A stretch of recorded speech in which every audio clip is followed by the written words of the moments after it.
ಇವತ್ತು ನಾನು ಜೀವನದಲ್ಲಿ ಅನೇಕ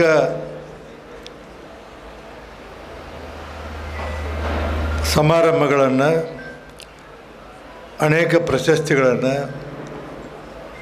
ಪಡೆದುದುಂಟು.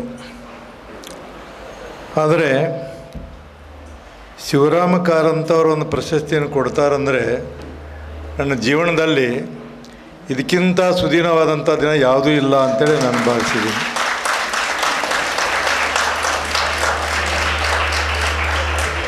ಅವ್ರನ್ನ ಒಂದು ಸರಿ ನೋಡಿದ್ದೆ.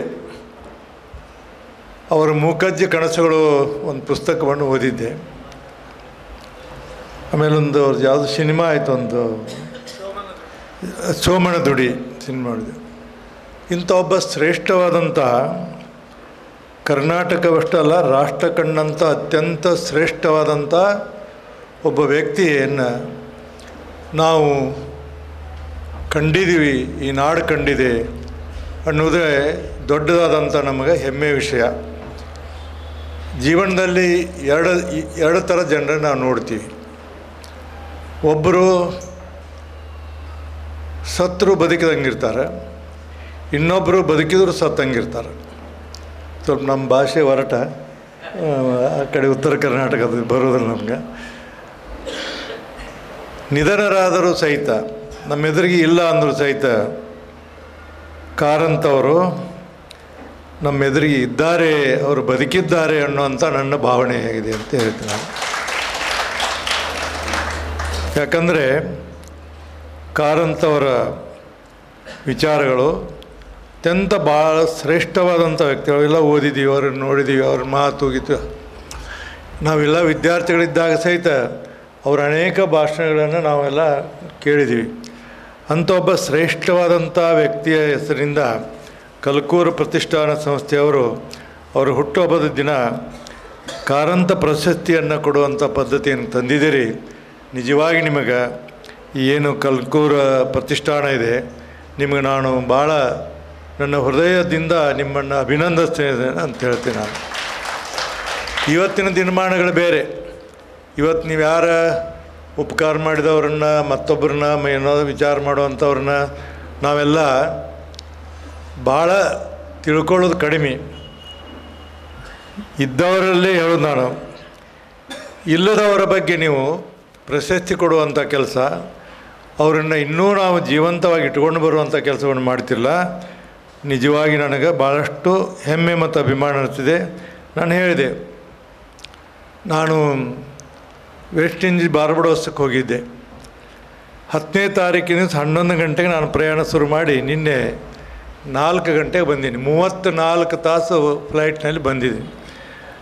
ಬಂದ ನಂತರ ಏನು ಸರ್ ಇಷ್ಟೆಲ್ಲ ಟಯರ್ಡಾಗಿರಿ, ಏನು ತಿಳಿಸ್ಬಿಡಿ, ಅವರಿಗೆ ಕ್ಷಮಿಸಿಬಿಡಿ ಅಂತ ಹೇಳಿದರು.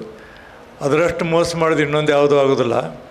34 ತಾಸು ಅಡ್ಡಾಡೋದು 1 ತಾಸು ಬರೋದು ಏನು ದೊಡ್ಡ ಕೆಲಸ ಅಲ್ಲ ಅಂತ ನಾನು ಇವತ್ತಿಲ್ಲಿ ಬಂದಿದ್ದೀನಿ. ನಾನು ಹೇಳೋದು ಉದ್ದೇಶ, ಅಂಥ ಒಬ್ಬ ವ್ಯಕ್ತಿಯ ಹೆಸರಿನಿಂದ ಪ್ರಶಸ್ತಿ ಕೊಡ್ತಾರಂದ್ರೆ ಯಾವ ಪ್ರಶಸ್ತಿನೂ ಇದಕ್ಕೆ ಸಮಾನ ಅಲ್ಲ. ಇವತ್ತು ನೀವು ರಾಜ್ಯ ಪ್ರಶಸ್ತಿ ತೊಗೊಳ್ತೀರಿ, ರಾಷ್ಟ್ರ ಪ್ರಶಸ್ತಿ ತೊಗೊಳ್ತೀರಿ, ಆ ಪ್ರಶಸ್ತಿಗಳು ಹೆಂಗೆ ಬರ್ತಾವ ಅನ್ನೋದು ನನಗೆ ಗೊತ್ತಿದೆ. ನಾನು ಒಂದು ಸರಿ ಮಂತ್ರಿ ಆದಾಗ ನಾನು ಇದರ ಅಧ್ಯಕ್ಷ ಆಗಿದ್ದೆ. ರಾಜ್ಯೋತ್ಸವ ಪ್ರಶಸ್ತಿ ಕೊಡುವ ಇದಕ್ಕೆ ಅಧ್ಯಕ್ಷನ ಮಾಡಿದ್ರು ನಾನು ಕಾನೂನು ಮತ್ತು ಶಿಕ್ಷಣ ಮಂತ್ರಿ ಆದಾಗ. ಹೆಂಗೆ ವಸೀಲಿಗಳು ಬರ್ತಾವೆ, ಹೆಂಗೆ ನಾವು ಅದನ್ನು ಏನು ಮಾಡಬೇಕು. ಕಡೆಕದಲ್ಲಿ ನಮ್ಮ ಇವರು ಯಾರು ನಮ್ಮ ಹೋಮ್ ಮಿನಿಸ್ಟರ್ ಇದ್ದಾರೆ ಉಡುಪಿ ಅವರು,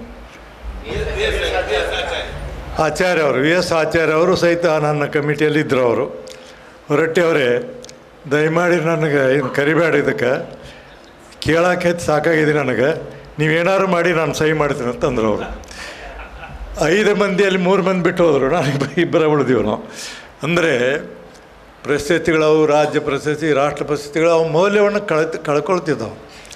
ಇವತ್ತು ಮೌಲ್ಯಗಳನ್ನೆಲ್ಲ ಕಳ್ಕೊಳ್ತಾವೆ. ಇವತ್ತು ನೋಡಿ, ನನಗೆ ರಾಜ್ಯೋತ್ಸವ ಪ್ರಶಸ್ತಿ ಶುರುವಾಗಿ ಈಗ ನಾನು 4 ಮಂದಿ ಲೆಟ್ರ್ ಕೊಟ್ಟೀನಿ. ಕೊಡದಿದ್ದರೆ ಬೇರೆ ಅಂತಾರೆ, ಕೊಟ್ಟರೆ ಬೇರೆ. ಎಲ್ಲಪ್ಪ ನಾನು ಒಬ್ರಿಗೆ ಕೊಟ್ಟಿನಿ, ಏನು ರೀ ನೀವಂತವ್ರಿ, ಏನು ಒಂದು ಲೆಟ್ರ್ ಕೊಡೋದಿಲ್ಲ ಅಂತ ಕೇಳ್ತಾರೆ. ಎಲ್ಲಿಗೆ ಹೋಗಿದೆ ಕಾಲ ಅಂದರೆ, ಸ್ವಲ್ಪ ದಿವಸದಿಂದ ಅವತ್ತಿನ ನಾನು ಬರ್ತೀನಿ, ಸ್ವಲ್ಪ ರಾಜಕಾರಣ ಆಮೇಲೆ ಮಾತಾಡ್ತೀನಿ. ಒಂದು ಇನ್ಸಿಡೆಂಟ್ ಆಯಿತು 1-2 ತಿಂಗಳಿಂದ. ನಾನು ಶಾಸಕರ ಭವನಕ್ಕೆ ಯಾರಿಗೋ ನನ್ನ ರೂಮ್ನಲ್ಲಿ ನಮ್ಮ ಗುರುಗಳಿದ್ದರು, ನನಗೆ ಕಲಿಸಿದಂಥವ್ರು ಪ್ರೊಫೆಸರು, ಅವ್ರನ್ನ ಕರ್ಕೊಂಬರಕ್ಕೆ ಹೊಂಟಿದ್ದೆ. ಆ ದೇವರಾಜ ಅರಸ್ ಗೇಟಿಗೆ ಬರುವಾಗ ಒಂದು 4 ಜನ ನಿಂತಿದ್ದರು. ಸರ್ ನಮಸ್ಕಾರ ರೀ ಅಂದರು. ನಮಸ್ಕಾರ, ಒಂದು ಪಾಸ್ ಕೊಡ್ರಿ ಸರ್ ಅಂದರು. ಅಲ್ಲಪ್ಪ, ಪಾಸಲ್ಲಿ ಬಂದರೆ ಕೊಡ್ತಿದ್ದು ರೂಮಿಗೆ, ಇಲ್ಲಿ ಹಿಂಬಾಲಿಸ್ತಾರೆ. ಎಂಥ ಶಾಸಕರಿ ನೀವು, ಒಂದು ಪಾಸ್ ಕೊಡೋಕ್ಕಾಗೋದಿಲ್ಲ. ಇವತ್ತಿನ ಕಾಲ ಇದು. ನಾವೊಂದು ಸರಿ ಸ್ಟೂಡೆಂಟ್ ಇದ್ದಾಗ ಬಾದಾಮಿ ಅವರ ಮೇಲೆ ಇದ್ದರು. ಅವರು ನಮ್ಮ ತಂದೆಯವರ ಸ್ನೇಹಿತರು. ಪಾಸ್ ಕೇಳಕ್ಕೆ ಹೋದೆ ಅವ್ರಿಗೆ, ಅವ್ರ ರೂಮಿಗೆ. ನಾವು 3-4 ಜನ ಕಾಲೇಜ್ ಸ್ಟೂಡೆಂಟ್ಸ್ ಪಾಸ್ ಕೇಳಕ್ಕೆ ಹೋಗಿದ್ದೆವು. ಹೋದಾಗ ಸ್ವಲ್ಪ ಪಾಸ್ ಕೊಡ್ರಿ ಅಜ್ಜಾರ, ಒಂದು ಪಾಸ್ ಕೊಡ್ರಿ ಅಂದೆವು. ಎದ್ರ ಪಾಸಪ್ಪ ಅಂದ್ರೆ ಅವರು, ಅಸೆಂಬ್ಲಿ ನೋಡಾಕ್ರಿ ಅಂದರು. ಅಸೆಂಬ್ಲಿ ನೋಡೋಕೆ ಹೆಂಗೆ ಕೊಡೋಕ್ಕಾಗತ್ತೆ ನಿನಗೆ ಅಂದರು. ಯಾಕ್ರಿ, ಏನು ನೀನ ಬಸವರಾಜ ಹೊರಟ್ಟಿ ಅಂತ ನಮ್ಗೆ ಹೆಂಗೆ ಗೊತ್ತು ಅಂದರು ಅವರು. ಅಲ್ರಿ, ಏನು ನೀವೆಲ್ಲ ದಿನ ನೋಡ್ತೀರಿ, ನನಗೆ ಹೆಂಗೆ ನೋಡ್ತೀವಪ್ಪ, ಬಟ್ ನೀನ ಬಸವರಾಜ ಹೊರಟ್ಟಿ ಅನ್ನೋದಕ್ಕೆ ಏನು ಅಂದರು. ಏನು ನಾನು ತಿಳಿಲಿಲ್ಲ. ನಿನ್ನ ಕಡೆ ID ಕಾರ್ಡ್ ಐತೇನ? ಇಲ್ಲರಿ, ನನಗೆ ಪಾಸ್ ಕೊಡೋಂಗಿಲ್ಲ. ಅಲ್ಲಿ ಹೋಗಿ ಏನಾರು ಗಲಾಟೆ ಆದರೆ ಜವಾಬ್ದಾರಿ ನನಗೆ ಬರ್ತಿದೆ.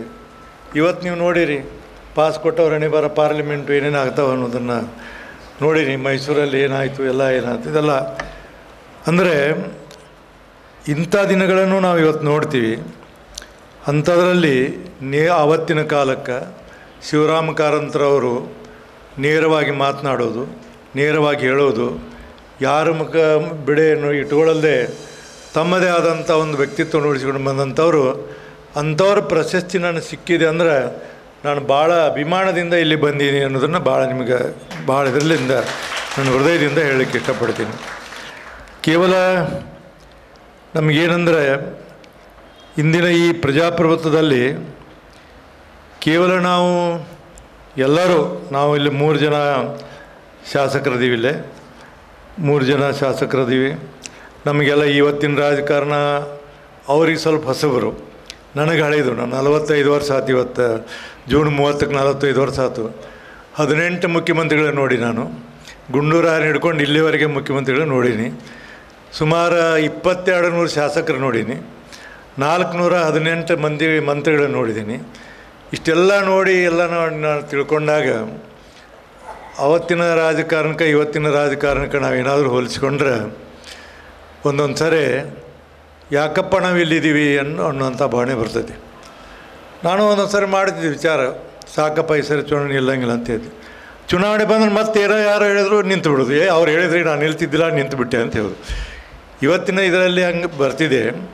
ರಾಜಕಾರಣದ ಬಗ್ಗೆ ನಾವು ಭಾಳಷ್ಟು ವಿಚಾರ ಮಾಡುವ ಇಂಥ ವೇದಿಕೆ ಅಲ್ಲ.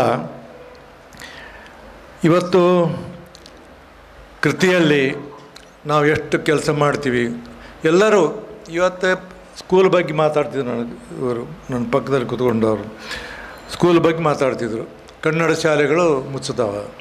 ಹೌದು, ಅದಕ್ಕೆ ಕಾರಣ ಯಾರು? ಕನ್ನಡ ಶಾಲೆಗಳು ಮುಚ್ಚುತ್ತಾವೆ ಅಂತೇಳಿ ಕೇವಲ ಸರ್ಕಾರಕ್ಕೆ ನಾವು ಹೇಳಕ್ಕೆ ಹೋಗೋದಿಲ್ಲ. ಬಟ್ ಆ ಸರ್ಕಾರದಲ್ಲಿ ಇರುವಂಥ ಮಂತ್ರಿಗಳು ತೆಗೆದುಕೊಳ್ಳುವಂಥ ತೀರ್ಮಾನಗಳು ಇವತ್ತು ಈ ಸ್ಥಿತಿಗೆ ಬಂದಾವ ಅನ್ನೋದನ್ನು ನಾನು ಸ್ಪಷ್ಟವಾಗಿ ಹೇಳ್ತೀನಿ. ಹೇಳ್ತಾರೆ, ನೀವೊಂದು ಸ್ಕೂಲ್ ತೆಗಿಯಪ್ಪ, ನಿನಗೆ ಒಂದು ಸ್ಕೂಲ್ ತೆಗಿ, ಇಂಗ್ಲೀಷ್ ಮೀಡಿಯಮ್ ಪರ್ಮಿಷನ್ ಕೊಡುತ್ತೆ ಅಂತ ಹೇಳ್ತಾರೆ. ಹಳ್ಳಿಗೆ ಹೋದಾಗೆಲ್ಲ ಇಂಗ್ಲೀಷ್ ಮೀಡಿಯಮ್ ಶಾಲೆಗಳಿಗೆ ಸಾಧಾರಣ ಒಬ್ಬ ಸಾಮಾನ್ಯ ವ್ಯಕ್ತಿ ತನ್ನ ಮಕ್ಕಳನ್ನ ಕನ್ನಡ ಶಾಲೆಗೆ ಕಳಿಸೋಂಗಿಲ್ಲ. ಸರ್ಕಾರ ಮತ್ತು ಏನು ಮಾಡುತ್ತೆ, ಕನಿಷ್ಠ ಈ ಕೇರಳದಲ್ಲಿ ನಿಮಗೆ ಭಾಳ ಹತ್ತಿರ ಕೇರಳದಲ್ಲಿ ಒಂದು ಕಾನೂನು ಏನಂದ್ರೆ 1 ಕ್ಲಾಸ್ ರೂಮ್ 1 ಟೀಚರ್ ಕಡ್ಡಾಯಲ್ಲಿ. ಒಬ್ಬನ ಹುಡುಗಿರಲಿ, 2 ಹುಡುಗಿರಲಿ, 10 ಹುಡುಗಿರಲಿ, 50 ಹುಡುಗಿರಲಿ, ಒಬ್ಬ ಟೀಚರ್ ಕಡ್ಡಾಯಲ್ಲಿ. ಇಲ್ಲಿ 5 ಕ್ಲಾಸಿಗೆ ಒಬ್ಬ ಟೀಚರು. ಇವತ್ತು ಪರಿಸ್ಥಿತಿ ಬಂದಿದೆ. ಇವತ್ತು ನಮ್ಮ ರಾಜ್ಯದಲ್ಲಿ ಇವತ್ತು ಹೇಳೋದು ನಾನು 29,000 ಶಿಕ್ಷಕರ ಹುದ್ದೆಗಳು ಖಾಲಿ ಇದ್ದಾವೆ. ಈಗ ಯೂನಿವರ್ಸಿಟಿ ನಮ್ಮ ರೈ ಅವರದಾರೆ. ಯೂನಿವರ್ಸಿಟಿ ಹಣೆ ಬಾರಿ ಏನಿದೆ, ಯೂನಿವರ್ಸಿಟಿಯಲ್ಲಿ ಗೆಸ್ಟ್ ಟೀಚರ್ನ ಗೆಸ್ಟ್ ಫ್ಯಾಕಲ್ಟಿ ಗೆಸ್ಟ್ ಟೀಚರ್ನ ಫೈನಾನ್ಸ್ ಅವರು ಒಂದು ನೋಟ್ ಕಳಿಸಿ, ನನ್ನ ಕಡೆ ಸಿಕ್ಕಿದ್ದದು. ನೀವು ಗೆಸ್ಟ್ ಟೀಚರ್ನ ತೊಗೊಂಡ್ರೆ ಮಾತ್ರ ನಾವು ಹಣಕಾಸನ್ನು ಒದಗಿಸ್ತೀವಿ, ತುಂಬಲಿಕ್ಕೆ ನಾವು ಅನುಮತಿ ಕೊಡೋಲ್ಲ ಅಂತ ಹೇಳಿ. ಎಕನಾಮಿ ಮೇಜರ್ ಐತಿ. ನೀವು ಒಬ್ಬ ಪ್ರೊಫೆಸರ್ನ ತೊಗೊಂಡ್ರೆ 1 ಲಕ್ಷ ರೂಪಾಯಿ ಸ್ಯಾಲ್ರಿ ಕೊಡ್ಬೇಕು ರಫ್ಲಿ. ಗೆಸ್ಟ್ ಲೆಕ್ಚರ್ ತೊಗೊಂಡ್ರೆ 15,000 ಕೊಡಬೇಕು. ಅಂದರೆ ಶಿಕ್ಷಣವೂ ಸಹಿತ ಇವತ್ತು ನಾವು ಹಣಕಾಸಿನ ವಿಚಾರ ನೋಡಿದರೆ ಎಲ್ಲಿಗೆ ಶಿಕ್ಷಣ ಬರ್ತಿದೆ. ಆಯ್ತು, ಇಷ್ಟು ಇಂಗ್ಲೀಷ್ ಮೀಡಿಯಮ್ ಕಲಿತಾರೆ, ಎಲ್ಲ ಕಲಿತಾರೆ. ಎಷ್ಟು ಮಂದಿ ಇವತ್ತು ಇಂಗ್ಲೀಷ್ ಮೀಡಿಯಮ್ ಕಲ್ತಂಥವ್ರು ಎಲ್ಲಿ ನೌಕರಿ ಮಾಡ್ತಾರೆ? ಏನೋ ಅಲ್ಲೊಬ್ರು ಇಲ್ಲೊಬ್ಬರು, ನಾನು ಹೇಳಿದೆ ಎಲ್ಲ ದೇಶಕ್ಕೆ ಅಡ್ಡಾಡಿದ್ದೀನಿ, ಅಲ್ಲೊಬ್ರು ಇಲ್ಲೊಬ್ರು ಇರ್ತಾರೆ. ಬಟ್ ಮಾತೃಭಾಷೆ ಅನ್ನೋದಂಥದ್ದು ಭಾಳ ದೊಡ್ಡದಾದಂಥ, ಮಾತೃಭಾಷೆಯಲ್ಲಿ ಕಲ್ತಂಥವ್ರು ಎಲ್ಲರೂ ಶಿವರಾಮ ಕಾರಂತವ್ರಿಗೆ, ವಿ ಕೆ ಗೋಕಾಕ, ದೊಡ್ಡ ಯಾರ್ಯಾರು ಸಾಹಿತ್ಯರು ಎಲ್ಲರೂ ಮಾತೃಭಾಷೆಯಲ್ಲಿ ಕಲ್ತಂಥವ್ರು. ನಾನು ಎಡ್ತಕ್ಕೋಗಿ ABCD ಕಲ್ತೀನಿ. ನಾನು ಕನ್ನಡ ಶಾಲೆ ನಮ್ಮ ಊರಲ್ಲಿ ಸರ್ಕಾರಿ ಶಾಲೆಯಲ್ಲಿ ಕಲ್ತೀನಿ. ಹೀಗಾಗಿ ಇವತ್ತು ಏನಾಗಿದೆ ಅಂದರೆ ಶಿವರಾಮ ಕಾರಂತರ ಆದರ್ಶಗಳನ್ನು ಅಟ್ಲೀಸ್ಟ್ ಬರುವಂಥ ಯುವಜನರಿಗೆ ಇವರನ್ನು ಮರೀಲಾರದಂತೆ ನೋಡ್ಕೊಂಡು ಹೋಗುವಂಥ ಕೆಲಸವನ್ನು ಮಾಡ್ತಿರಲ್ಲ, ಅದು ಭಾಳ ದೊಡ್ಡದಾದಂಥ ಸೇವೆ ಅಂತ ನಾನು ಅಂತೀವಿ. ಸೇವೆ ಅಂತಿದ್ದು ಇದೊಂದು ಸೇವೆ. ಇಂಥ ಕೆಲಸವನ್ನು ಮಾಡುವಂಥ ಪ್ರತಿಷ್ಠಾನಕ್ಕೆ ನಾವು ನಿಜವಾಗಿ ಅಭಿನಂದನೆ ಸಲ್ಲಿಸ್ತಿದ್ದೀನಿ. ಇವತ್ತು ನಾವು ನೋಡ್ತೀವಿ, ನಾನು ವಿಜ್ಞಾನ ತಂತ್ರಜ್ಞಾನ ಮಂತ್ರಿಯಾಗಿದ್ದೆ, ಇಲ್ಲಿ ಪಿಳುಕುಳಿಗೆ ಬಂದಿದ್ದೆ. ಭಾಳ ನಾವು ಬರ್ತೀನಂತಿದ್ದಾಗ ಒಂದು ಪೇಪರ್ದಲ್ಲಿ ಆರ್ಟಿಕಲ್ ಬಂದಿತ್ತು, ಈ ಪಿಳುಕುಳಿ ಇದನ್ನು ಯಾರಾದರೂ ಸುಧಾರಣೆ ಮಾಡ್ತಾರೆ ಅನ್ನುವಂಥ ಭಾವನೆ ನಮ್ಮಲ್ಲಿ ಉಳಿದಿಲ್ಲ ಅಂತ ಬರೆದಿದ್ರು ಅವರು. ನಾನು ಅಲ್ಲಿ ವಿಸಿಟ್ ಮಾಡಿದೆ, ಅವ್ರು ಕರ್ಕೊಂಡೋಗಿ ನೋಡಿದೆ ಏನೇನು ಡೆಫಿಸಿಟ್ ಇತ್ತು, ಏನು ತೊಂದರೆ ಇತ್ತು, ಅವೆಲ್ಲವನ್ನು ತೊಗೊಂಡು ಅವ್ರಿಗೆ ಡೈರೆಕ್ಟ್ ಹೇಳಿ ನೀವು ಬೆಂಗಳೂರಿಗೆ ಬರ್ರಿ, ನಾನು ಎಲ್ಲವನ್ನು ಮಾಡ್ತೀನಿ ತಿಳ್ಕೊಂಡು ಹೇಳಿ ಅವ್ರಿಗೆ ಏನೇನು ಬೇಕಾಗಿದೆ ಎಲ್ಲ ಸಹಾಯವನ್ನು ನಾನು ಒಂದು 4-5 ದಿವಸ ಅವ್ರನ್ನ ಕೂಡಿಸ್ಕೊಂಡು ಅದನ್ನು ಉತ್ತಮವಾದಂಥ ರೀತಿಯಲ್ಲಿ ಮಾಡಲಿಕ್ಕೆ ನಾನು ಮಾಡಿದೆ. ಯಾಕಂದರೆ ಮಂಗಳೂರು, ಉಡುಪಿ ಅಂದರೆ ಶಿಕ್ಷಣದಲ್ಲಿ ಅತ್ಯಂತ ಶ್ರೇಷ್ಠವಾದಂಥ ಕೊಡುಗೆಯನ್ನು ಏನಾದರೂ ನಮ್ಮ ರಾಜ್ಯದಲ್ಲಿ ಕೊಡುವಂದ್ರೆ ಇವೆರಡು ಜಿಲ್ಲೆ, ನಂತರ ಕಾರವಾರ ಜಿಲ್ಲೆ, ಆಮೇಲೆ ಶಿವಮೊಗ್ಗ, ಹಿಂಗೆ ಬರ್ತಾವೆ. ಇಂಥ ಒಂದು ಇದರಲ್ಲಿ ಒಂದು ಪಿಳುಕುಳಿ ಅನ್ನುವಂಥ ಒಂದು ಸಂಸ್ಥೆ ಏನಪ್ಪ ಇದಕ್ಕೆ ಯಾರೂ ನೋಡೋರಿಲ್ಲಲ್ಲ ಅನ್ನುವಂಥ ಭಾವನೆಯನ್ನು ಬಂದಾಗ ಅದನ್ನು ಮಾಡಿದರು. ಆಮೇಲೆ ನಾನು ವಿಜ್ಞಾನ ತಂತ್ರಜ್ಞಾನ ಮಂತ್ರಿಯಾಗಿದ್ದೆ. ನಾನು ಆರ್ಟ್ಸ್ನವ, ನನಗೆ ವಿಜ್ಞಾನ ಏನೂ ಗೊತ್ತಿರಲಿಲ್ಲ. PUC ಸೈನ್ಸಿಗೆ ಮನೆಯಲ್ಲಿ ಹಚ್ಚಿದ ಏನೋ ಮಾಡಬೇಕಂತೇಳಿ ಎಲ್ಲದರ ಪಾಸ್ ಅದೇ ಮ್ಯಾಥಮೆಟಿಕ್ಸಲ್ಲಿ 16 ಮಾರ್ಕ್ಸ್ ತೊಗೊಂಡು ಫೇಲ್ ಆದೆ. ಆವಾಗ ಸಾಕಪ್ಪ ನೀನು ಆರ್ಟ್ಸ್ ಕಲಿಯೋಗ ಅಂತೇಳಿ ಆರ್ಟ್ಸ್ ಕಲಿಯೋಕೆ ಕಳಿಸಿದ್ರು. ವಿಜ್ಞಾನ ತಂತ್ರಜ್ಞಾನ ಮಂತ್ರಿ ಆದಾಗ ಏನು ಮಾಡಬೇಕೋ ತಿಳಿಯಲಿಲ್ಲ ನನಗೆ, ಏನು ಮಾಡಬೇಕು ಇಲ್ಲೇ. ಕೊನೆಗೆ ಇಂಡಿಯನ್ ಇನ್ಸ್ಟಿಟ್ಯೂಟ್ ಆಫ್ ಸೈನ್ಸಲ್ಲಿ ನಮ್ಮದೊಂದು ಆಫೀಸ್ ಇದೆ, ಅಲ್ಲಿ ಸೂರಪ್ಪ ಅಂತೊಬ್ಬರು, ಅವರು ವೈಸ್ ಚಾನ್ಸಲರ್ ಆದರು. ಆಮೇಲೆ ಅವರು ಡೈರೆಕ್ಟ್ ಇದ್ದರು. ನಾನು ಒಂದು ದಿವಸ ಫೋನ್ ಮಾಡಿದೆ, ಸೂರಪ್ಪರು ನಾನು ಸೋಮವಾರ ದಿವಸ 10:30 ಗಂಟೆಗೆ ನಿಮ್ಮಲ್ಲಿ ಬರ್ತೀನಿ, ಇನ್ನೂ ಒಂದು ವಾರ ಟೈಮ್ ಇದೆ, ಎಲ್ಲ ವಿಜ್ಞಾನಿಗಳನ್ನು ಕರೆಸ್ರಿ, ನಿಮ್ಗೆ ಏನೇನು ಆಗಬೇಕು ನನಗೆ ಕೂಡ ಚರ್ಚೆ ಮಾಡಿರಿ, ನಾನು ಫ್ರೀಯಾಗಿ ಟೈಮ್ ತೊಗೊಂಬರ್ತೀನಿ ಅಂತ ಹೇಳಿದೆ.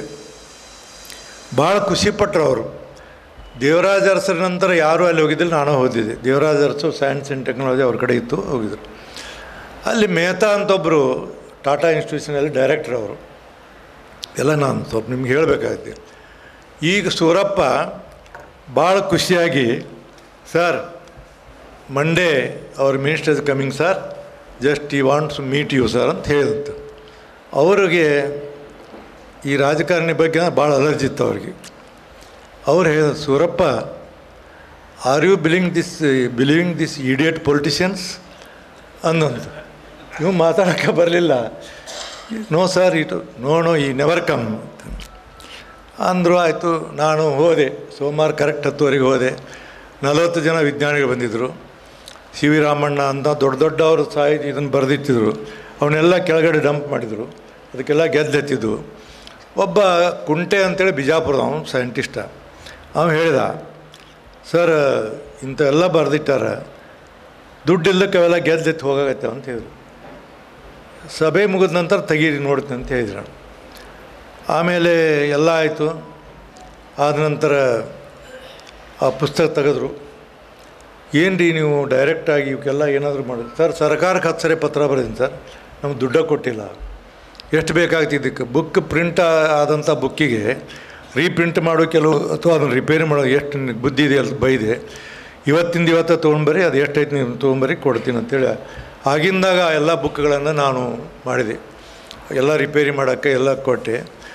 ನನಗೆಲ್ಲ ವಿಜ್ಞಾನಿಗಳ ಪರಿಚಯ ಭಾಳ ಆಯ್ತು. CN ರಾವ್, UR ರಾವ್ ಇವರೆಲ್ಲ ನನಗೆ ಭಾಳ ಪರಿಚಯ ಆದರು. ನಾನು ವಿಜ್ಞಾನವನ್ನು ಕಲೀಲಿಕ್ಕೆ ಪ್ರಾರಂಭ ಮಾಡಿದೆ. ಅದರಲ್ಲಿ ಎಷ್ಟು ತಲ್ಲಿನ ಒಬ್ಬ ವಿದ್ಯಾರ್ಥಿ ಏನು ಕಲಿತಿದ್ದ ಅವನಕ್ಕಿಂತ ಹೆಚ್ಚು ನಾನು ಸೈನ್ಸನ್ನು ಕಲಿಯಾಕತ್ತಿದ್ದೆ. ಒಬ್ಬರು ನನಗೆ ಹೇಳಿದರು, ಸರ್ ಒಂದು ಸೈನ್ಸ್ ಅಕಾಡೆಮಿ ಮಾಡಿರಿ ಅಂದರು. ಆಯಿತು ಅಂದೆ. ಯು ಆರ್ ಅವರ ಅಧ್ಯಕ್ಷತೆ ಸೈನ್ಸ್ ಅಕಾಡೆಮಿ ಮಾಡಿ ಯುವ ವಿಜ್ಞಾನಿಗಳನ್ನು ಗುರುತಾ ಹಿಡಿದು ಅವ್ರಿಗೆ ಬಹುಮಾನ ಕೊಡೋದು ಇಂಥೆಲ್ಲ ಕೆಲಸವನ್ನು ಮಾಡಿ ಸೈನ್ಸ್ ಅಕಾಡೆಮಿ ಇವತ್ತು ನಮ್ಮ ರಾಜ್ಯದಲ್ಲೇ ಇದೆ.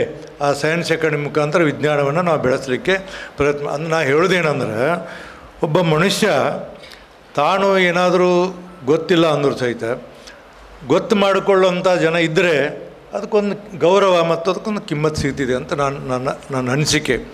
ಹಾಗಾಗಿ ಕಡೆಗೆ ಇದೆಲ್ಲ ಮುಗಿದ ನಂತರ ನಾನು ಅದಕ್ಕೂ ಒಪ್ಕೊಂಡೆ. ಯು ಆರ್ ರಾವ್ ಅಧ್ಯಕ್ಷತೆ ಒಂದು ಸೈನ್ಸ್ ಅಕಾಡೆಮಿ ಮಾಡೋಕ್ಕೆ ಒಪ್ಕೊಂಡೆ. ಅದಕ್ಕೆ ದುಡ್ಡು 9 ಕೋಟಿ ಬೇಕಾಗುತ್ತೆ. ಕ್ಯಾಬಿನೆಟ್ ತೊಗೊಂಡು ಪಾಸ್ ಮಾಡುತ್ತಾ ಇದೆ. ಕಡೆಗೆ ಇವರು ನನ್ನ ಕರ್ಕೊಂಡು ಮೇತಾರ ಕಡೆ ಹೋದರು. ಅವರು ಒಂದು ಬುಕ್ಕೆ ಹಿಡ್ಕೊಂಡು ನಿಂತಿದ್ರು. Welcome to the minister, I am happy to see you, at least you have visited our institution ಅಂತ ಅಂದರು. ಹೌದು ಸರ್, ಎಸ್ ಸರ್ ಅಂತ ಹೇಳಿದೆ. Surappa, have you told anything about minister ಅಂತಂದರು.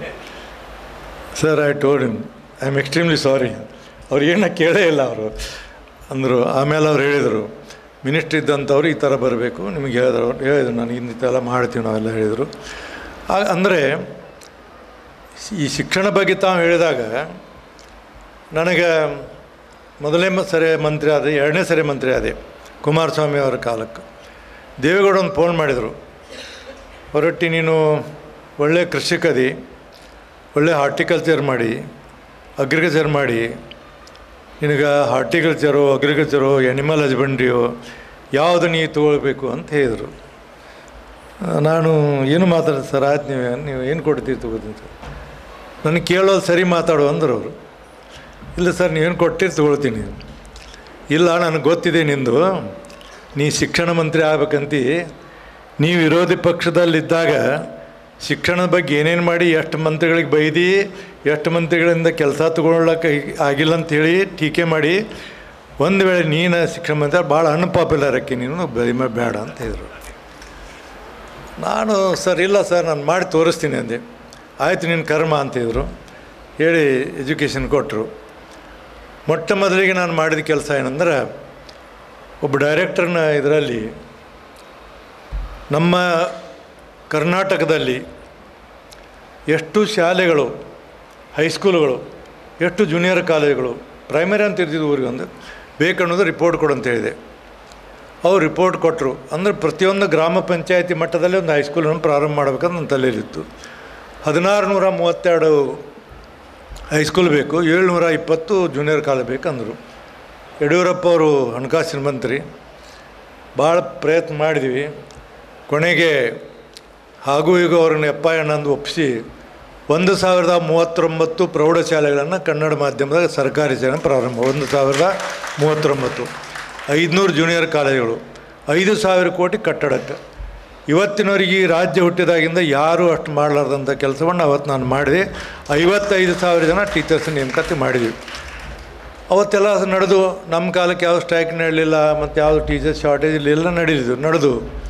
ಬಟ್ ಬರ್ತಾ ಅದೇನಾತಂದ್ರೆ, ಇದು ಕಮರ್ಷಿಯಲ್ ಇದಕ್ಕೆ ಹೋದಾಗ ಇದ್ರ ಬಗ್ಗೆ ಯಾರು ಏನು ಮಾತಾಡೋಕ್ಕಾಗಲಿಲ್ಲ. ಅಂಥವ್ರು ಯಾರಿಗೆ ನಾನು ಆನೆಸ್ಟಾಗಿ ಹೇಳ್ಬಿಡ್ತೀನಿ, ಯಾರು ಯಾವುದೋ ಮಿನಿಸ್ಟರ್ಗೆ ಕೊಡೋಕೆ ಬೇಡಪ್ಪ ಅಂದ್ರೆ ಒಂದು ಶಿಕ್ಷಣ ಮಂತ್ರಿ ಕೊಟ್ಬಿಡ್ತಾರೆ ಒಬ್ಬರಿಗೆ, ಯಾರಿಗೂ. ಪದ್ಧತಿ ಮೊದಲಿಂದ ಬಂದದ್ದು. ಬಂಗಾರಪ್ಪ ಅವರು ಮತ್ತು ವೀರಪ್ಪ ಮೊಯ್ಲಿ ಅವರು ಟಸಲ್ ನಡೆದಿತ್ತು. ನಾವೆಲ್ಲ ಅವಾಗ ಸದನದಲ್ಲಿ ಭಾಳ ಜೋಕಿಗೆ ಮಾಡ್ತಿದ್ದೆ, ನಾನು ಹುಡುಗಿದ್ದೆ. 92ನೇ ಇಸ್ವಿಯಾಗ ಬಂಗಾರಪ್ಪ ಅವ್ರು ಮುಖ್ಯಮಂತ್ರಿ ಆಗಬೇಕು, ಮೊಯ್ಲಿ ಅವ್ರ ಮುಖ್ಯಮಂತ್ರಿ ನಡೆದಿತ್ತು. ಬಂಗಾರಪ್ಪ ಅವ್ರನ್ನ ಮುಖ್ಯಮಂತ್ರಿ ಮಾಡಿದರು. ಕಡೆಗೆ ಬಂಗಾರಪ್ಪನವರು ಶಿಕ್ಷಣ ಮಂತ್ರಿಯನ್ನು ವೀರಪ್ಪ ಮೊಯ್ಲಿನ ಮಾಡಿದರು. ಸದನದಾಗ ಒಂದು ದಿವಸ ನಡೆದಾಗ, ಏನು ಸರ್ ಮುಖ್ಯಮಂತ್ರಿಗಳೇ, ವೀರಪ್ಪ ಮೊಯ್ಲಿ ಅವರು ಶಿಕ್ಷಣ ಮಂತ್ರಿ ಮಾಡಿದ್ರಿ, ಏನು ನಿಮ್ಮ ಹಕೀಕತ ಅಂತ ಕೇಳಿದೆ ನಾನು. ಇಲ್ಲ ಅವ್ರು ಭಾಳ ಶಾಣ್ಯರದಾರ, ಬುದ್ಧಿವಂತರು, ಮಂಗಳೂರವರು, ಅವ್ರು ಒಳ್ಳೆಯ ಶಿಕ್ಷಣ ಕೊಡ್ತಾರೆ. ನನಗೆ ಡೌಟ್ ಐತ್ರಿ ನೀವು ಅವ್ರು ಮಾಡಿದ್ದು ಅಂದಿನ. ಏನಪ್ಪ ಏನು ಅಂದರು. ಅವರು ನಿಮ್ಮ ಕಾಂಪಿಟೇಟಿವ್ರು, ಅವ್ರನ್ನ ಅನ್ಪಾಪ್ಯುಲರ್ ಮಾಡೋಕ್ಕೆ ಮಾಡಿರಿ ಅಂತಂದಿನ. ಇಡೀ ಸದನ ಎಲ್ಲ ನಕ್ಬಿಟ್ರು. ಆಯ್ತು ಕೂತ್ಕೋ ಅಂತ ಹೇಳಿದರು. ಅಂದರೆ ಅವತ್ತಿನ ಇದರಲ್ಲಿ ಮೊಯ್ಲಿ ಅವರಿದ್ದಾಗ ಒಳ್ಳೆಯ ಕೆಲಸ ಮಾಡಿದ್ರು, ಗೋವಿಂದಗೌಡರು ಒಳ್ಳೆಯ ಕೆಲಸ ಮಾಡಿದರು. ಅವ್ರನ್ನ ನಾವೆಲ್ಲ ನೋಡಿ ಕಲಿತು ಇದನ್ನೆಲ್ಲ ಮಾಡಿದಂಥದ್ದು. ನಾವು ಇಡೀ ದೇಶದಲ್ಲೇ ಈ ಶಿಕ್ಷಕರ ವರ್ಗಾವಣೆ ಬಗ್ಗೆ ನಮ್ಮಲ್ಲಿ ಭಾಳ ದೊಡ್ಡದು. ಏಪ್ರಿಲ್ ಮೇ ಬಂದರೆ ಶಾಸಕರ ಭವನ ಮತ್ತು ಎಲ್ಲ ವಿಧಾನಸೌಧ ಯಾರು ಎಲ್ಲಿ ನಿಮಗೆ ಶಿಕ್ಷಕರ ವರ್ಗಾವಣೆಗೂ ನಮ್ಮ ಕಡೆ ಭಾಳ ಉತ್ತರ ಕರ್ನಾಟಕ ಕಡೆ ಈ ವರ್ಗಾವಣೆ ನಡೀತಿತ್ತು. ರಾಜೇಂದ್ರಣ್ಣ ಒಬ್ಬ ಹಿಂದೂ ಪೇಪರ್ದ ಒಂದು ಆರ್ಟಿಕಲ್ ಬರೆದ, in respect of transfer of the teachers from the primary to PU every year nearly 6 to 7 crores the amount will be collected ಅಂತ ಬರೆದ್ರು. ನಾನು ಓದಿದೆ ಅದನ್ನು. ರೌಂಡಿಗೆ ಬರ್ತಿರ್ತಾರೆ ಎಲ್ಲ ಪ್ರಶ್ನವರು ವಿಧಾನಸೌಧ. ಯಾರೋ ಕೇಳಿದರು, ಏನು ರಿಸಿಟ್ ಇಟ್ಟಾನೇನೋ ಅಂತ ಕೇಳಿದನು. ಪಾವತಿ ಇಟ್ಟಾನೇನೋ ಅಂದೆ. ನೆಕ್ಸ್ಟ್ ಡೇ ಬಂದ, what mister minister what you are talking? ಜೋರು ಮಾಡಿದ, I have a record, without record I can't write ಅಂತ ಜೋರು ಮಾಡಿದ. ಮಂಜುನಾಥ್ ನಮ್ಮ PS ಇದ್ದರು. ಸರ್ ಪ್ರಶ್ನೆಯವ್ರು ಕೂಡ ಯಾಕೆ ಗುದ್ದಾಡ್ತೀರಿ ಸರ್, ಸುಮ್ಮನಿದ್ದು ಬಿಡಿ, ಏನು ಮಾತಾಡಬೇಡಿ ಅಂದರು. ಆಯಿತು, ಏನು ಮಾಡೋದು ಅಂದೆ. ಕೊನೆಗೆ ಇಲ್ಲ, ಅವರು ಸಂಜೆ ಗಡಿಸೆ ಅವ್ರು ಪ್ರೆಸ್ಸಿಗೆ ಹೋಗಿ ಬರೋಣ ಅಂದರು. ಆಯ್ತಪ್ಪ ಅಂದೆ. ಹೋದ್ವಿ, ಎಲ್ಲ ಕುಂತು. ಅವರೆಲ್ಲ ಆವಾಗ ಈ ಮೊಬೈಲು ಇವೆಲ್ಲ ಏನಿರಲಿಲ್ಲ. ಅವ, excuse me minister, I appreciate you, you have come to here and you have back to apology, I don't want all these things. ಒಂದು ಟೇಪ್ ರೆಕಾರ್ಡರ್ ತಂದಿಟ್ಟ, ಟೇಪ್ ಹಾಕಿದ. ನಿನ್ನ ಹೆಸರೇನಮ್ಮ? ಲಲಿತಾ ರೀ. ಊರು ಯಾವುದು? ಮೈಸೂರು. ಇಲ್ಲಿ ನೀನು ಯಾದಗಿರಿಗೆ ಬಂದು ಎಷ್ಟು ವರ್ಷ ಆಯಿತು? 2 ವರ್ಷ ಆಯ್ತು ರೀ, ಇನ್ನೊಂದು 2 ತಿಂಗಳು 2 ವರ್ಷ ಆಗ್ತಿದೆ. ಮತ್ತು ನಿನಗೆ ದೂರ ಆಗೋದಿಲ್ಲ? ಇಲ್ಲ, ನಾನು ಮೆರಿಟ್ ಮೇಲೆ ಬಂದೀನಿ ರೀ, 2 ತಿಂಗಳ ನಾನು ಟ್ರಾನ್ಸ್ಫರ್ ಹಾಕೊಂಡು ಮೈಸೂರಿಗೆ. ಅದೇ ಹೆಂಗಾಕ್ಯಮ್ಮ ನೀನು? ಇಲ್ಲ, 2 ಲಕ್ಷ ರೂಪಾಯಿ ಕೊಟ್ಟುಬಿಟ್ಟು ಒಬ್ಬರಿಗೆ ಮಾಡ್ತಾರೆ. ಎಲ್ಲ ಕಡೆಗೆ ಅಡ್ಡಾಡಿ ಅವ್ನು ಮಾಡಿ ಎಲ್ಲರೂ ದುಡ್ಡು ಕೊಡೋ ಅವ್ರ ಹೆಸರನ್ನು ಮತ್ತು ಅವ್ರನ್ನ ಅಮೌಂಟನ್ನೆಲ್ಲ ಕಲೆಕ್ಟ್ ಮಾಡ್ಕೊಂಬಂದು ನನ್ನ ಮುಂದೆ ಹಚ್ಚಿದ. Yes, I agree with you ಅಂತ ಹೇಳಿದೆ. ಅವತ್ತ ಬಂದು ನನ್ನ ತಲೆ ಕೆಡ್ತು, ಏನು ಮಾಡಬೇಕು? ವಿಜಯ ಭಾಸ್ಕರ್ ಅನ್ನೋರು ಒಬ್ಬರು IAS ಆಫೀಸರು, ಅವ್ರ ಸೆಕ್ರೆಟ್ರಿ, ಮದನ್ ಗೋಪಾಲ್ ಅಂತ ಕಮಿಷನರು. ಕರೆದೆ, ಇದಕ್ಕೆ ವರ್ಗಾವಣೆಗೊಂದು ಏನಾದ್ರು ಮಾಡೋಣ ರೀತಿ ಅಂತ. ಅವರು ಸ್ಟೇಟ್ ಹೈವೇದಾಗಿದ್ದವರು, ಸಿಟಿ ಒಳಗಿದ್ದವರು ಏನೇನು ತಂದು ಕೊಟ್ಟರು. ಅದು ಯಾವುದೂ ಇದಾಗಲಿಲ್ಲ. ಕಡೆಗೆ ನಾನು ನನ್ನದೇ ಆದಂಥ ಒಂದು ವಿಚಾರದಲ್ಲಿ ಕುತ್ಕೊಂಡು ABC ಅಂತ ಜೋನ್ ಮಾಡಿದೆ. A ಅಂದ್ರೆ ಸಿಟಿ, ಮಂಗಳೂರು ಬಂತು, ಮೂಡುಬಿದಿರೆ ಬಂತು, ಎಲ್ಲ A ಅವು. B ಅಂದರೆ ಅಲ್ಲಿಂದ 15 ಕಿಲೋಮೀಟ್ರ್, C ಅಂದರೆ ಅದರಿಂದ ನಂತರ.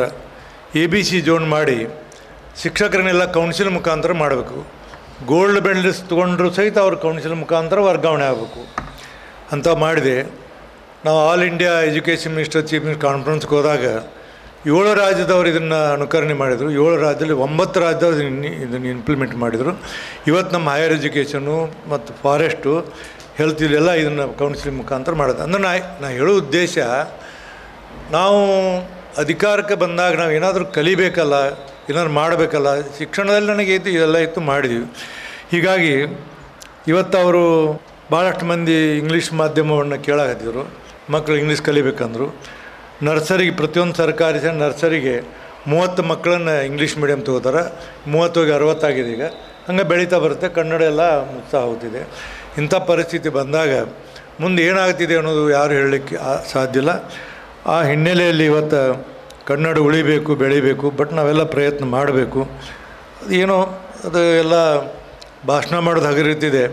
ಈ ಪರಿಸ್ಥಿತಿ ಎಲ್ಲಿಗೆ ಹೋಗೋದು ಗೊತ್ತಿಲ್ಲ. ಇವತ್ತು 1900 ಶಾಲೆಗಳು 10 ಮಕ್ಕಳಿಗಿಂತ ಕಡಿಮೆ ಇದಾವೆ. ಮುಚ್ಚಬೇಕಂತೇಳಿ ಸರ್ಕಾರ ನಿರ್ಧಾರ ತಗೋತು. ಟೀಕೆ ಟಿಪ್ಪಣಿ ಬರ್ತಾವೆ ಅಂತ ಕೆಲವು ಮರ್ಜಿ ಮಾಡಾಕತ್ತಾರೆ. 1900 ಶಾಲೆಗಳು 10 ಮಕ್ಕಳಿಗಿಂತ ಪ್ರೈಮರಿಲಿ ಕಡಿಮೆ ಇದಾವೆ. ಹೀಗಾಗಿ ಶಿಕ್ಷಕರನ್ನು ತಗೊಳ್ಳೋಂಥ ಅವಶ್ಯಕತೆ ಇಲ್ಲ ಅನ್ನುವಂಥ ಪರಿಸ್ಥಿತಿಯನ್ನು ಹೇಳಿದ್ದಾರೆ. ಇಷ್ಟು ಇದೆಲ್ಲ ಇವತ್ತಿನ ನಡೆದಂಥದ್ದು. ಅತಿ ಮುಖ್ಯವಾದದ್ದು ಶಿಕ್ಷಣ.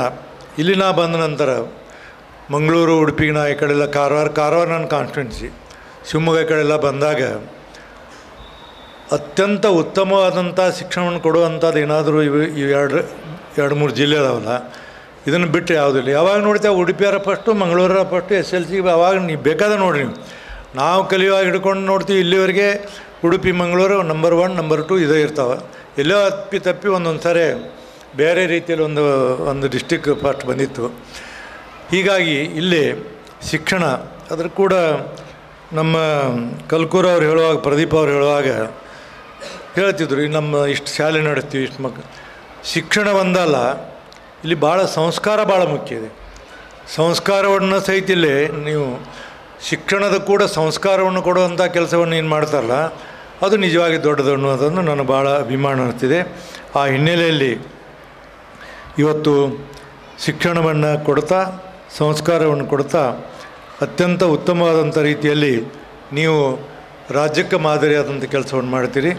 ಅದಕ್ಕೆ ನಾನು ವಿಚಾರ ಮಾಡಿದೆ, ನನಗೆ ಒಟ್ಟು ಟೈಮ್ ಏನೂ ಸಿಕ್ಕಿಲ್ಲ. ಬಂದೆ, ನಿದ್ದೆ ಅಲ್ಲಿ ಟೈಮ್ ಬೇರೆ, ರಾತ್ರಿ 12 ಮಲ್ಕೊಂಡು 12 ಗಂಟೆಗೆ ಹತ್ತಿರ ಬಿಡ್ತೀವಿ, 10-12 ದಿವಸವರೆಗೆ. ಹೀಗಾಗಿ ಏನು ಮಾತಾಡಬೇಕು, ನಾ ಹೇಳ್ತೀನಿ, ಮಂಗಳೂರು ಉಡುಪಿಗೆ ಯಾವಾಗ ಬಂದಿರ್ತೀನಿ, ಇಲ್ಲಿ ಮಾತಾಡಬೇಕಾದ್ರೆ ನಾ ಭಾಳ ಸ್ಟಡಿ ಮಾಡ್ಕೊಂಬರ್ತೀನಿ. ನಮ್ಮ ಕಡೆ ಮಾತಾಡ್ದಂಗೆ ಇಲ್ಲಿ ಮಾತಾಡೋದು ನಾನೆಲ್ಲ, ಇಲ್ಲೆಲ್ಲ ಮಾತಾಡೋದಿಲ್ಲ. ಇಲ್ಲಿ ಮಾತಾಡೋದು ಭಾಳ ಕಷ್ಟದ ಕೆಲಸ ಅಂತ ನನಗೆ ಗೊತ್ತಿರ್ತಿದೆ. ಈ ಹಿನ್ನೆಲೆಯಲ್ಲಿ ಇವತ್ತು ನಾಡಿಗೆ ನೀವು ಅತ್ಯಂತ ಶ್ರೇಷ್ಠವಾದಂಥ ಕೊಡುಗೆ ಶಿಕ್ಷಣವನ್ನು ಕೊಡ್ತೀರಿ. ಅದಕ್ಕೆ ನಿಮ್ಮ ಬಗ್ಗೆ ಅಪಾರವಾದಂಥ ಹೆಮ್ಮೆ, ಗೌರವ ಇದೆ. ಈ ಹಿನ್ನೆಲೆಯಲ್ಲಿ ಇಷ್ಟೇ ನಾನು ನನ್ನ ಮಾತು ಮುಗಿಸೋಕ್ಕಿಂತ ಪೂರ್ವದಲ್ಲಿ ಒಂದು ಮಾತನ್ನು ನಾನು ಹೇಳಕ್ಕೆ ಇಷ್ಟಪಡ್ತೀನಿ. ಪ್ರಜಾಪ್ರಭುತ್ವ ಇವತ್ತು ನಾವೆಲ್ಲ ರಾಮಕೃಷ್ಣ ಹೆಗಡೆಯವರ ಶಿಷ್ಯರು. ನಾವು ಕಟ್ಟ ರಾಮಕೃಷ್ಣ ಹೆಗಡೆಯವರ ಶಿಷ್ಯ ನಾನು. ಅವರು ಸಾಯುವವರೆಗೆ ಅವ್ರು ಎಲ್ಲಿರ್ತಾರೆ ಅಲ್ಲೇ ಇದ್ದವರು. ಅವರು ನವನಿರ್ಮಾಣ ವೇದಿಕೆ ತೆಗೆದ್ರು ಅಲ್ಲೇ ಹೋದ್ವಿ, ಲೋಕಶಕ್ತಿ ತೆಗೆದ್ರು ಅಲ್ಲೇ ಹೋದ್ವಿ. ಅವ್ರು ಜೀವಂತಿರೋವರೆಗೆ ಅವ್ರು ಕೂಡ ಇದ್ದೆ. ನಾನು ಕಡೆಗೆ ಜನತಾ ಪರಿವಾರದಲ್ಲಿ ಉಳ್ಕೊಂಡೆ. ಅವರು ಮೌಲ್ಯಾಧಾರಿತ ರಾಜಕಾರಣ ಅವರಿಂದ ಕಲ್ತೀವಿ ನಾವು. ಇವತ್ತು ಮೌಲ್ಯ ಇಲ್ಲ, ರಾಜಕಾರಣ ಇದೆ, ಮೌಲ್ಯ ಇಲ್ಲ. ಅದಕ್ಕೆ ಯಾರು ತಪ್ಪೂ ಅಲ್ಲ. ಇವತ್ತಿಬ್ಬರು ಶಾಸಕರು ಕುಂತಾರೆ, ನಾನು ಶಾಸಕ ಅದೀನಿ. ಜನ ಹೆಂಗಾಗಿದ್ದಾರೆ, ಲಾಸ್ಟ್ ಇಲೆಕ್ಷನ್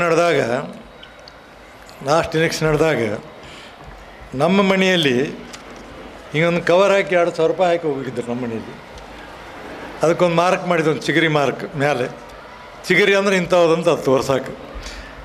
ಇವತ್ತು ನಿಮಗೆ ನಾ ಹೇಳೋದಿಷ್ಟ, ಎಲ್ಲಿ ದುಡ್ಡು ಕೊಟ್ಟು ನಿಮ್ಮ ಜಿಲ್ಲೆಗಳಿಗೆ ಇದು ಇಲ್ಲ, ಅಪ್ಲೈ ಆಗಂಗಿಲ್ಲ. ಇದು ನನಗೆ ಗೊತ್ತಿದೆ. ನಿಮ್ಮ ಜಿಲ್ಲೆ ಬಗ್ಗೆ ನಾ ಮಾತಾಡೋಂಗಿಲ್ಲ ಇದರ ಬಗ್ಗೆ. ಯಾಕಂದ್ರೆ ಇಲ್ಲಿ ಜನ ದುಡ್ಡು ಕೊಟ್ಟವ್ರನ್ನ ಸೋಲಿಸ್ತಾರೆ, ದುಡ್ಡು ಯಾರು ಕೊಡೋಗ ಅವರು ಸೋಲಿಸ್ತಾರೆ. ಯಾರು ಕೆಲಸ ಮಾಡ್ತಾರೆ ಅವ್ರು ಗೌರವವನ್ನು ಕೊಡ್ತಾರೆ. ಅದಕ್ಕೆ ಇಲ್ಲಿ ಇವತ್ತು ಪ್ರಜಾಪ್ರಭುತ್ವನೂ ಇದೆ, ಮತ್ತು ಜನ ಒಳ್ಳೆಯ ಜನಸಾಮಾನ್ಯರು ಕೂಡ ಇರುವಂಥ ಕೆಲಸವನ್ನು ಮಾಡ್ತಾರೆ, ಮತ್ತು ಜನರ ಭಾವನೆಗಳನ್ನು ತಿಳ್ಕೊತಾರೆ. ಈ ನಮ್ಮ ವೇದವಾಸ ಕಾಮತ್ ಅವರು ಅದಾರ, ಅವ್ರು ನನ್ನ ರೂಮ್ ಪಕ್ಕದಲ್ಲೇ ಲೆತ್ತಲ್ಲಿ ನಾನು ನೋಡ್ತಿರ್ತೀನಿ. ಅವರು ಹೋಗುವಾಗ ಬರುವಾಗ ಯಾವಾಗೊಮ್ಮೆ ನೋಡ್ತಿರ್ತೀನಿ ನಾನು. ಅವರು ಸೆಷನ್ ನಡೆದಾಗ ನೋಡ್ತೀನಿ, ನಮಗೆಲ್ಲ ನಾನು ಅಬ್ಸರ್ವ್ ಮಾಡ್ತಿರ್ತೀನಿ. ಒಂದು ದಿನ ಅವರು ಸೆಷನ್ನಕ್ಕೆ 10 ನಿಮಿಷ ಲೇಟಾಗಿ ಹೋದದ್ದು ನಾನು ನೋಡಿಲ್ಲ. ಕರೆಕ್ಟಾಗಿ ಹೋಗೋದು, ಕರೆಕ್ಟಾಗಿ ಒಂದು ಹಿಂಗೆ ಅಜೆಂಡಾ ಹಿಡ್ಕೊಂಡಿರ್ತಾರೆ, ಹಿಡ್ಕೊಂಡು ಹಿಂಗೆ ಇಟ್ಕೊಳ್ತಾರೆ, ಹಾಕ್ಕೊಂಡು ಹೋಗ್ತಿರ್ತಾರೆ. ಅವಾಗೊಮ್ಮೆ ನೋಡ್ತಿರ್ತೀನಿ ನಾನು ಇನ್ನೂ ಅದೇ ರೂಮ. ನಾನು ಮಾರ್ಚ್ 16, 2081 ಆ ರೂಮ್ನಲ್ಲಿ ಇದ್ದೀನಿ. ಮಂತ್ರಿ ಆ ಮಣಿ ಆದರೂ ನಾನು ರೂಮ್ ಬಿಟ್ಟಿಲ್ಲ, ತಿಂಗಳ 10,000 ರೂಪಾಯಿ ಇದನ್ನು ಕೊಡ್ತೇವೆ. ಹೀಗಾಗಿ ಅದು ಕಾಮತ್ ಅವ್ರದ್ದು. ಅದು ನಮ್ಮ ಐವಾಣವ್ರು ಇಲ್ಲೇ ಕುಂತಾರೆ. ನನಗೆ ಅತ್ಯಂತ ತಲೆ ಕೆಡಿಸೋರಂದ್ರೆ ಅವರ ನಮ್ಮ ಸದನದಲ್ಲಿ. ನನ್ನ ತಲೆ ಏನಾದರೂ ಅರ್ಧ ಕೆಟ್ಟಿದ್ರು ಇವರಿಂದ. ಇನ್ನೊಂದು 2-3 ಮಂದಿ ಅದಾರೆ, ಇವರನ್ನು ಕಾಯ್ದೋ ದೊಡ್ಡ ಕೆಲಸ ನನಗೆ. ಆದರೆ ಅವ್ರಿಗೆ ಇರ್ತಿದೆ, ಮಾತೆತ್ತಿದ್ರೆ ಮಂಗಳೂರು ಕಲ್ತರು.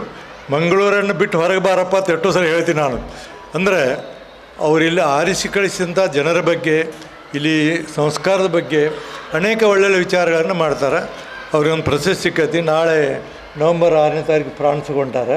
ನನಗೂ ಕರೆಯಾಗತ್ತಾರೆ, ಅವರು ನೋಡ್ಬೇಕಂತ ಹೇಳಾಗತ್ತೆ ನಾನು. ಅದಕ್ಕೆ ಇಂಥ ಜನ ಇಲ್ಲೆಲ್ಲ ಈ ಕಡೆ ಜನ ಏನಿದೆ ಅಲ್ಲ, ಪ್ರಜಾಪ್ರಭುತ್ವದಲ್ಲಿ ಅತ್ಯಂತ ನಂಬಿಕೆಯನ್ನು ಇಟ್ಕೊಂಡಂಥ ಜನ ಇಲ್ಲಿ ಇವರೆಲ್ಲ ಇರ್ತಾರೆ.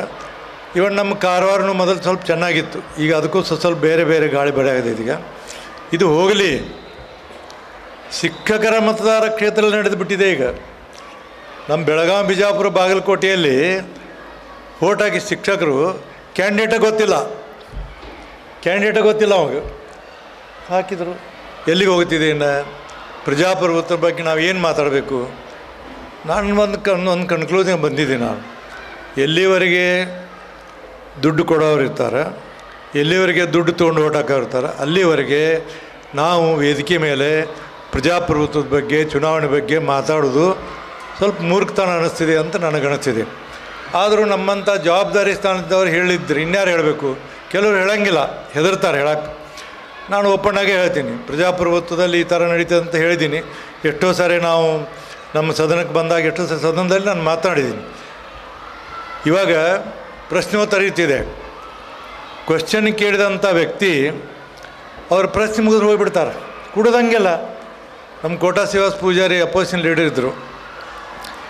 ನಾನು ಕೂತ್ಕೊಳ್ತಿದ್ದೆ, ಅವ್ರು ಬಂದರು, ಸರ್ ನಿಮ್ಮ ಪ್ರಶ್ನೆ ಇಲ್ಲ, ನಿಯಮ 72 ಇಲ್ಲ, ಏನೂ ಇಲ್ಲ, ಬೆಳಗಿನಿಂದ ಇಲ್ಲೇ ಕೂತಿರಲ್ಲ ಸರ್ ನೀವು, ಮತ್ತು ನಾವು ಎದಕ್ಕೆ ಬಂದೀವಪ್ಪ ಇಲ್ಲಿ ಅಂತ ಕೇಳಿನ. ನಾನೇನು ಮಾತಾಡೋದು ಬೇರೆ ಬೇರೆ ಬೇರೆ ಅವ್ರು ಏನು ಮಾತಾಡ್ತಾರೆ ಏನಂತ ತೋರಿಸಿ ನಾವು ತೆಗೆದು ಒಂದಿಷ್ಟು ತೆಗೆದು ಒಂದು 5-6 ಪೇಜ್ ಬರೆದು ತೋರಿಸಿದ್ರೆ, ನಿಜವಾಗಿ ಸರ್ ನಾನು ಭಾಳ ನಿಮ್ಮಿಂದ ಕಲಿಬೇಕು ಅಂತ ಹೇಳಿದರು. ನಿನ್ನಿಂದ ಕಲಿಯೋದು ಭಾಳ ಆಯ್ತು ನಾನು ಅಂತ ಹೇಳಿದೆ ಅವ್ರಿಗೆ. ಅಂದರೆ ಅವ್ರಿಗೆ ಕಮಿಟ್ಮೆಂಟು. ಇವತ್ತು ನಾನು ಹೇಳ್ತೀನಿ, ನಾನು ಪ್ರಾಮಾಣಿಕವಾಗಿ ಮಾತಾಡ್ತೀನಿ, ನಾ ಏನು ಯಾರನ್ನು ಮೆಚ್ಚೋಕ್ಕಲ್ಲ. ನಮ್ಮ ಕಡೆ ಇರುವಂಥ ವಿಚಾರಗಳೇ ಬೇರೆ, ನಮ್ಮ ಕಡೆ ಇರುವಂಥ ರಾಜಕಾರಣಿಗಳೇ ಬೇರೆ, ಇಲ್ಲಿ ರಾಜಕಾರಣ ಬೇರೆ, ಇಲ್ಲಿ ವಿಚಾರಗಳೇ ಬೇರೆ. ಹೀಗಾಗಿ ನೀವೊಬ್ಬರು ಮಾದರಿಯಾದಂಥ ರಾಜಕಾರಣಿಗಳು, ಮಾದರಿಯಾದಂಥ ಶಿಕ್ಷಣ ಸಂಸ್ಥೆಗಳು, ಒಟ್ಟೆಲ್ಲರೂ ನೀವು ಮಾದರಿಯಾಗೇ ಇದ್ದೀರ. ಅವ್ರು ಹೇಳಿದರು, ನಮ್ಮ ಕಲ್ಕೂರು ಅವ್ರು ಹೇಳ್ತಿದ್ರು, ಅನೇಕ ಭಾಷೆಗಳದಾವೆ, ಆದರೆ ಕನ್ನಡವನ್ನು ಅತಿ ಗಂಡು ಮೆಟ್ಟಿನ ಸ್ಥಳವನ್ನಾಗಿ ಮಾಡಿದ್ದಂದ್ರೆ ಮಂಗಳೂರು, ಉಡುಪಿ ಅನ್ನೋ ಮಾತನ್ನು ಹೇಳಿದ್ರು. ನಾನು 100ಕ್ಕೆ 100 ಒಪ್ತೀನಿ. ನಿಮ್ಮಟ್ಟು ಶುದ್ಧ ಕನ್ನಡ ನಮ್ಮ ಬರೋದಿಲ್ಲ. ನಮ್ಮ ಕನ್ನಡ ನೀವು ಬೀದರ್ಗಿದ್ರೆ ಹೋದರೆ ನಮ್ಮ ರಿಪೋರ್ಟರು ಭೀಮಣ್ಣ ಕಂಡೆ ಎತ್ತಿದ್ರು ಒಬ್ಬರು, ಅವರು ಪಂತ್ ಪ್ರಧಾನ್ ಅಂತಿದ್ರು. ಅವರು ಬರ್ಕೊಳ್ಳೋರಿಗೆ ಏನು ಗೊತ್ತಾಗಿದ್ದಿಲ್ಲ. ಮುಗಿದ ಕೂಡಲೇ ಸರ್ ಇಲ್ಲಿ ಅವ್ರು ಬರ್ಕೊಂಡಿರ್ತಾವ್ರು, ಇದ್ರ ಬಗ್ಗೆ ಏನೋ ಅಂದೆ ಸರ್ ಕೇಳ್ತಿದ್ರು ಅವರು. ಎಷ್ಟೋ ಸರಿ ಆ ರಿಪೋರ್ಟ್ರಿಗೆ ನಮ್ಮ ಕಡೆ ಕೆಲವ್ರು ಭಾಷೆನೇ ತಿಳಿಯೋಂಗಿಲ್ಲ, ಹಂಗಾಗ್ತಿದೆ. ಅಂಥ ಒಂದು ಇದರಲ್ಲಿ ಇವತ್ತು ನಾವು ವಿಧಾನಸಭೆ ಆಗಲಿ, ವಿಧಾನ ಪರಿಷತ್ತಾಗಲಿ, ನಾವು ಭಾಳಷ್ಟು ಜನ ನೋಡ್ತೀವಿ. ನಿಮ್ಮ ಮಂಗಳೂರು, ಉಡುಪಿ, ಕಾರವಾರ ಮಂದಿಯನ್ನು ನಾವು ಶಿವಮೊಗ್ಗ ಕಡೆ ಇನ್ನೂ ಮೌಲ್ಯ ಇದೆ. ನಾವು ಹೇಳಿದ್ವಲ್ಲ, ರಾಮಕೃಷ್ಣ ಹೆಗಡೆ ಅವರು 2 ಸರಿ ರಾಜೀನಾಮೆ ಕೊಟ್ಟವರು. ಮೌಲ್ಯಯುತವಾದಂಥ ರಾಜಕಾರಣ. ಇವತ್ತು ರಾಜಕಾರಣ ನೀವು ರಾಜೀನಾಮೆ ಕೊಡೋದಂದರೆ ಅದು ದೊಡ್ಡ, ಅದು 7 ಬೆಟ್ಟವನ್ನು ದಾಟಿ ಬರುವಂಥ ಕೆಲಸನ ಅದು ರಾಜೀನಾಮೆ ಕೊಡೋದು. ಇಂಥ ಇದರಲ್ಲಿ ಪ್ರಜಾಪ್ರಭುತ್ವಕ್ಕೊಂದು ಬೆಲೆ ಇಲ್ಲ. ಈ ಹಿನ್ನೆಲೆಯಲ್ಲಿ ಇವತ್ತು ಶಿವರಾಮ ಕಾರಂತವರ ಒಂದು ಈ ಪ್ರತಿಷ್ಠಾನದಲ್ಲಿ ಅವರು ಮಾಡಿದಂಥ ಕೆಲಸವನ್ನು ನಮಗೆ ಯಾರಿಗೆ ಮಾಡಲಿಕ್ಕೆ ಸಾಧ್ಯ ಇಲ್ಲ. ಆದರೆ ಅವರು ಮಾಡಿದಂಥ ಕೆಲಸಗಳ ಬಗ್ಗೆ ನಾವು ಜನರ ಮುಂದೆ ಏನಂದರೆ, ಇಂಥ ಪ್ರತಿಷ್ಠಾನ ಜನರ ಮುಂದೆ ಅವರ ಬಗ್ಗೆ ವಿಚಾರಧಾರೆ ಹೇಳ್ತೀರಿ, ಹದಿಹರೆಯದ ಮಕ್ಕಳಿಗೆ ತಿಳಿಸ್ತೀರಿ, ಮರೆಯುವಂಥ ಕಾಲದಲ್ಲಿ ಅವರು ನೆನಪು ಮಾಡ್ತಿರಿಲ್ಲ. ಅದು ಭಾಳ ದೊಡ್ಡದಂಥ ಮಾತನ್ನು ನಾನು ಇಲ್ಲಿ ಹೇಳಿ, ನಮ್ಮ ಖಾದರ್ ಅವರು ನಿಮ್ಮ ಜಿಲ್ಲೆಯವರು, ಅವರು ಸ್ಪೀಕರು, ನಾವು ಇಬ್ಬರು ಭಾಳ ಅನ್ಯೋನ್ಯವಾಗಿ ಏನಾದರೂ ವಿಧಾನಮಂಡಲ ತಿಳ್ಕೊಂಡು ಹೇಳಿ ಮಾಡಿ ನಾವು ಕೆಲವು ಕೆಲಸಗಳನ್ನು ಕೂಡೆ ಮಾಡ್ತಿರ್ತೀವಿ. ನಿಮ್ಮ ಪುಸ್ತಕ ಮೇಳ ಮಾಡಬೇಕಾದ್ರೆ ಭಾಳ ನಾವು ಕುಂತು ಎಲ್ಲರನ್ನು ಕರೆದು ನಿಮ್ಮಲ್ಲಿ ಅವ್ರನ್ನ ಮಂಗಳೂರು ಮತ್ತು ಉಡುಪಿ ಅವ್ರನ್ನ 29 ಜನ ಕರೆದಿದ್ವಿ. ನಾವು 29 ಜನ ಕರೆದಿದ್ವಿ. ಬೇರೆ ಬೇರೆ ಕಡೆ ಜಿಲ್ಲೆಗೆ ಒಬ್ಬರಿಬ್ಬರನ್ನ ಕರಿತಿದ್ವಿ. ಕರೆದಿಲ್ಲ 2 ದಿವಸ ಮೀಟಿಂಗ್ ಮಾಡಿ ಅವ್ರ ಕಡೆ ಮಾಹಿತಿ ತಗೊಂಡು ಪುಸ್ತಕ ಮೇಳವನ್ನು ಮೊಟ್ಟ ಮೊದಲಿಗೆ ವಿಧಾನ ಆಭರಣದಲ್ಲಿ ಮಾಡಿದ್ವಿ. ಅದು ಎಷ್ಟೋ ಒಳ್ಳೆಯದಾಯ್ತು, ಎಷ್ಟೋ ಜನ ಆದರು. ಮತ್ತು ನಾನು ಶಿಕ್ಷಣ ಮಂತ್ರಿ ಆದಾಗ ಈ ಆ ಥರ ಬರೀತಾರಲ್ಲ, ಬರೆದವ್ರು ಯಾರೋ ತೊಗೊಂಡ್ಬಿಡ್ತಾರೋ ಪುಸ್ತಕ, 300 ರೂಪಾಯಿ ಕಿಮ್ಮತ್ತಿದ್ರು, 100 ರೂಪಾಯಿ ತೊಗೋತಾರೆ, 200 ರೂಪಾಯಿ ಅವ್ರಿಗೆ ಟೊಪ್ಪಿ ಹಾಕ್ತಾರೆ. ನಾನಿದ್ದಾಗ ಒಬ್ಬರು ಬಂದು ಹೇಳಿದ್ರು, ಸೆಟ್ಟರ್ ಅಂತ ಒಬ್ಬರು ಇದ್ದರು, ಹಿಸ್ಟ್ರಿ ಇವರವರು, ನೋಡಿ ಹೊರಟೆಯವರು ನೀವು ಮಂತ್ರಿ ಆಗಿರಿ, ತಿಳುವಳಿಕಿದ್ದಂಥವ್ರು, ಆ ಥರಗಳಿಗೆ ಏನು ಪುಸ್ತಕ ಬರೆದು ಅವರು ಏನೂ ಮಾಡೋಕ್ಕಾಗೋದಿಲ್ಲ. ವಿಷ್ಣು ನಾಯಕತ್ ನಮ್ಮ ಅಂಕೋಲದ ಒಬ್ಬರು ಸಾಹಿತಿಗಳಿದ್ದರು. ಒಂದು ದಿವಸ ಅವ್ರು ಮಾತಾಡುವಾಗ, ಭಾಷಣ ಮಾಡೋ ಕನ್ನಡ ಸಾಹಿತ್ಯದ್ರಾಗ, ನಾನು ಸತ್ತರೆ ನನಗೆ ಸುಡ್ಲಿಕ್ಕೆ ನಾನು ಪುಸ್ತಕಗಳನ್ನಿಟ್ಟು ಸುಡಬೇಕಂತ ಹೇಳಿದ್ರು ಅವರು. ಅಂದ್ರೆ ಅಷ್ಟು ಬಡವರಾಗಿದ್ದರು ಅವರು.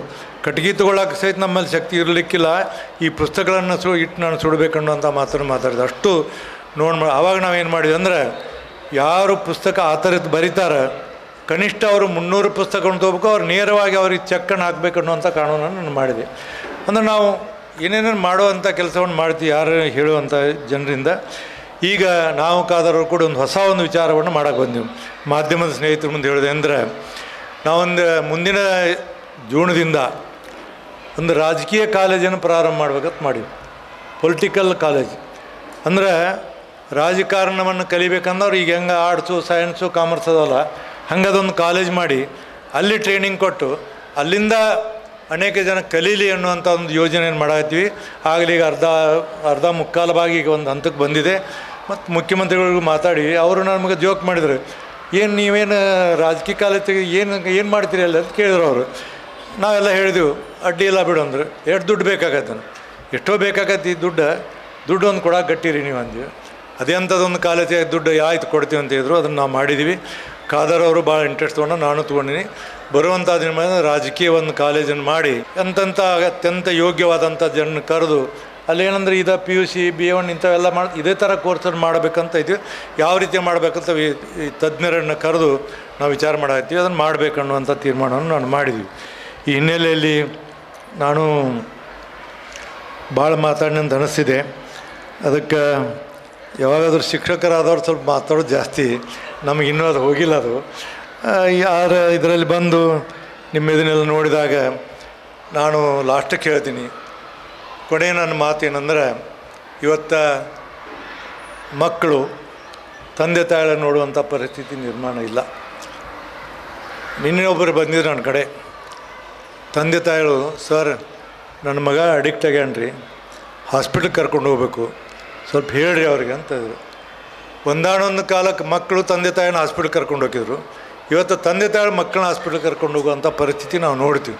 ಇದಕ್ಕೇನು ಸಂಸ್ಕಾರ ಇಲ್ಲ. ಹೀಗಾಗಿ ಸಂಸ್ಕಾರವನ್ನು ನಾವು ಯಾವ ರೀತಿಯಿಂದ ನೋಡಬೇಕು ಅನ್ನುವಂಥದ್ದು ಭಾಳ ಕಷ್ಟದ ಕೆಲಸ ಆಗಿದೆ. ಅದಕ್ಕೆ ನಾವು ಅವ್ವ ಸೇವಾ ಟ್ರಸ್ಟ್ ಅಂತ ನಮ್ಮ ತಾಯಿಯವರ ಹೆಸರಲ್ಲಿ ಒಂದು ಟ್ರಸ್ಟ್ ತೆಗೆದಿವಿ. ಮಾತು ನಾನು ಮುಗಿಸ್ತೀನಿ. ಆ ಟ್ರಸ್ಟ್ ತೆಗಿಬೇಕಾದ್ರೆ ಒಂದು ಉದ್ದೇಶ, ನಾವು ಹಳ್ಳಿಯಿಂದ ಬಂದವರು, ಬಿಜಾಪುರ ಡಿಸ್ಟಿಕ್ನಂದು. ನಾನು ಮಂತ್ರಿ ಆದಾಗ ಭಾಳ ಬೀಜಿ ಇದ್ದೆ. ನಮ್ಮ ತಾಯಿ ಮುಪ್ಪಿನ ಕಾಲಕ್ಕೆ ಅಸ್ತಮಾತ್ ಅವ್ರಿಗೆ ಯಾವಾಗಾದರೂ ಅವ್ರು ಕೂಡ ಇರ್ತಿದ್ವಿ. ನಾವೆಲ್ಲ ಸಣ್ಣವರಿದ್ದಾಗ ಟೈಮ್ ಸಿಗ್ತಿದ್ದಿಲ್ಲ. ಅಸ್ತಮಾತು ಕೊನೆ ಉಸಿರು ಹೇಳಿದ್ರು ಅವರು. ಕೊನೆ ಉಸಿರು ಹೇಳುವಾಗ ಅವ್ರು ಕೂಡ ಜಾಸ್ತಿ ಇರೋಕ್ಕಾಗಲಿಲ್ಲ. ನನಗೆ ಭಾಳ ನೋವಾಯ್ತು. ಅದಕ್ಕೆ ಜನ್ಮ ಕೊಟ್ಟಂಥ ತಾಯಿ ನನ್ನ ಮುಂದಿಲ್ಲಲ್ಲ ಅನ್ನುವಂಥ ನಾವು ನೋವಿತ್ತು. ಅದಕ್ಕೆ ಆಕಿನ ಹೆಸರಿಂದ ನಾವು ಬಿಜಾಪುರ ಕಡೆ ಉತ್ತರ ಯವ್ವ ಅಂತೀವಿ. ನೀವು ಅಮ್ಮ ಅಂತೀರಿ, ನಾವು ಯವ್ವ ಅಂತೀವಿ.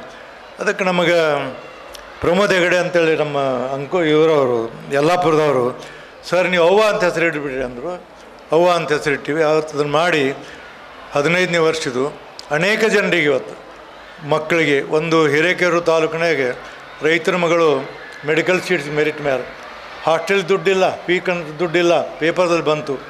ಇಮಿಡಿಯೇಟ್ಲಿ ಆಕೆ ಕೋರ್ಸ್ ಮುಗಿಯುವವರೆಗೆ ಅವ್ವ ಟ್ರಸ್ಟ್ನಿಂದ ಆಕಿನ ನಾವು ಕೊಟ್ಟಿವಿ. 3 ಮಂದಿ ನರ್ಸ್ಗಳಿಗೆ ನಾವು ಟ್ರೈನಿಂಗ್ ಕೊಡೋಕೆ ಕೊಟ್ಟಿವಿ. ಒಬ್ಬ ಮೈಸೂರಲ್ಲಿ ಒಬ್ಬ ಹುಡುಗ ಇಂಜಿನಿಯರಿಂಗ್ ಕಲಿತಿದ್ದ. ಹೋಟೆಲ್ದಲ್ಲಿ ಬೆಳಗ್ಗೆ ಕೆಲಸ ಮಾಡಿ ಹೋಗ್ತಿದ್ದ. ಹೋಗುವಾಗ ರಿಕ್ಷಾ ಹಾಕಿ ಅವ್ನ ಕಾಲು ಮುರಿತು. ಪತ್ರಿಕೆಯಲ್ಲಿ ಬಂತು, ಹಿಂಗೆ ನಾವು ಬಡವರದೀವಿ, ಮಗ ಓದ್ತಾನೆ ಹಿಂಗೆ ಅಂತ ತಿಳ್ಕೊಂಡು ಹೇಳಿ ಬ್ಯಾಂಕ್ ಅಕೌಂಟು ಅವ್ನ ನಂಬರು ಕೊಟ್ಟು ಯಾರು ಸಹಾಯ ಮಾಡಿ ಅಂದರು. ಅವ್ವ ಸೇವಾಟದಿಂದ ಅವತ್ತಿಂದ 50,000 ರೂಪಾಯಿ ಕಳಿಸ್ಕೊಟ್ಟಿವಿ ಅವ್ರಿಗೆ. ಆ ಹುಡುಗ ಎಲ್ಲ ಸರಿಯಾಗಿ M.Tech ಮಾಡಿ ಎಲ್ಲ ಆಗಿ ಚೆನ್ನೈದಾಗ ಕೆಲಸ ಮಾಡ್ತಿದ್ದ. ನಮ್ಮ ಮನೆಗೆ ಬಂದು ನಮಸ್ಕಾರ ಮಾಡಿ, ಸರ್ ಇವತ್ತು ನಾವು ನಮ್ಮ ತಂದೆ ತಾಯಿನ ಭಾಳ ಗೌರವದಿಂದ ನೋಡಿದ್ದೀವಿ, ನಿಮ್ಮ ಆಶೀರ್ವಾದದಿಂದ ನಾನು ಇವತ್ತು ನೌಕರಿ ಮಾಡ್ತೀನಿ, ಇಲ್ಲಿಲ್ಲ ನಾನು ಅಲ್ಲೇ ಹೋಟೆಲ್ದಲ್ಲಿ ಕೆಲಸ ಅಂದರೆ ಇಂಥ ಜನಪರವಾದಂಥ ಕೆಲಸಗಳನ್ನು ನಾವು ಮಾಡ್ತೀವಿ. ಹೀಗಾಗಿ ಅವ್ವ ಸೇವಾ ಟ್ರಸ್ಟನ್ನು ಪ್ರಾರಂಭ ಮಾಡಿ ದೇಶಕ್ಕೆ ಶ್ರೇಷ್ಠವಾದಂಥ ಕೊಡುಗೆಯನ್ನು ಕೊಟ್ಟವರನ್ನು ಗುರ್ತಾ ಹಿಡಿದು ನೀವು ಹೆಂಗೆ ಈ ಪ್ರಶಸ್ತಿ ಕೊಡ್ತೀರಿ, ಡಿಸೆಂಬರ್ 6ನೇ ತಾರೀಕು ಪ್ರಶಸ್ತಿಯನ್ನು ಕೊಡುವಂಥ ಕೆಲಸವನ್ನು ನಾವು ಮಾಡ್ತೀವಿ. ಅವ್ರಿಗೆ ಭಾಳಷ್ಟು ಜನರಿಗೆ ಇದರಲ್ಲಿ ನಾವು ಕೊಟ್ಟಿದ್ದೀವಿ. ಈ ಹಿನ್ನೆಲೆಯಲ್ಲಿ ನಾವು ಅಲ್ಲಿಯ ಏನೋ ಒಂದು ಕಾರ್ಯಕ್ರಮ ಮಾಡಿ ಸಂಸ್ಕಾರ ಬಗ್ಗೆ ನನಗಿಲ್ಲಿ ಒಂದು ನೆನಪಾಯಿತು. ಒಂದು ಕತೆ ಅದು. ಒಬ್ಬ ಬೇಟೆಗಾರ ದಿನ ಬೇಟೆ ಆಡ್ತಿದ್ದಂತ. ಬೇಟೆ ಆಡುವಾಗ ಈ ಮಕ್ಕಳಿಗೆ ಇಂಥವೆಲ್ಲ ಪಾಠ ಇವತ್ತು ಮಾಡೋದಿಲ್ಲ. ನಾವೆಲ್ಲರೂ ತಂದೆ ತಾಯಿಗಳು ನೀ ಕೆಮಿಸ್ಟ್ರಿ ಓದು, ಫಿಸಿಕ್ಸ್ ಓದು, ಮ್ಯಾಥಮೆಟಿಕ್ಸ್ ಬರೀ ಇದನ್ನೇ ಹೇಳ್ತೀವಿ ಹೊರತಾಗಿ ನೀನು ಬೇರೆ ಏನಾದರೂ ಓದು ಅಂತೇನು ಹೇಳೋದಿಲ್ಲ.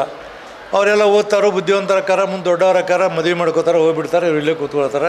ನಾವು ಅಮೇರಿಕಕ್ಕೆ ಹೋದಾಗ ಇದೆ ಎಲ್ಲರೂ ಕೇಳೋದು ನನಗೆ, ಏನು ರೀ ನಮ್ಮ ಮಕ್ಕಳು ಈ ಬಂದಾರ ನೋಡೋಕೆ ಬಂದೀವಿ ಅಂತ ಹೇಳಿದ್ರು. ಹೀಗಾಗಿ ಇದರಲ್ಲಿಲ್ಲ. ಆ ಬೇಟೆಗಾರ ಇದ್ದಾಗ ಒಂದು ಬೇಟೆ ಆಡ್ತಾ ಹೊಂಟ. ಅವಾಗ ಅವತ್ತು ಬೇಟೆ ಸಿಗಲಿಲ್ಲ. ಗಿಡದ ಕೆಳಗೆ ಮಲ್ಕೊಂಡ.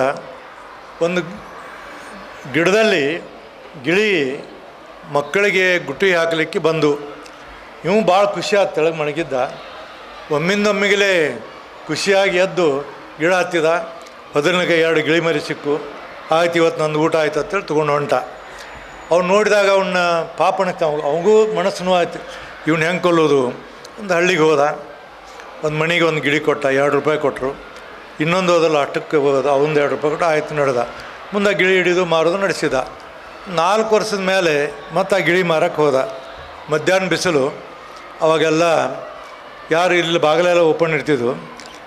ಅಲ್ಲಿ ಒಂದು ದಣಿ ಬಂತು, ಬರ್ರಿ ಕೂತ್ಕೊಳ್ರಿ, ನೀರು ಕುಡೀರಿ, ನಿಮ್ಮ ಬೇಷಾರ ದಂಧೀರೇನು ಅಂತದ್ದು.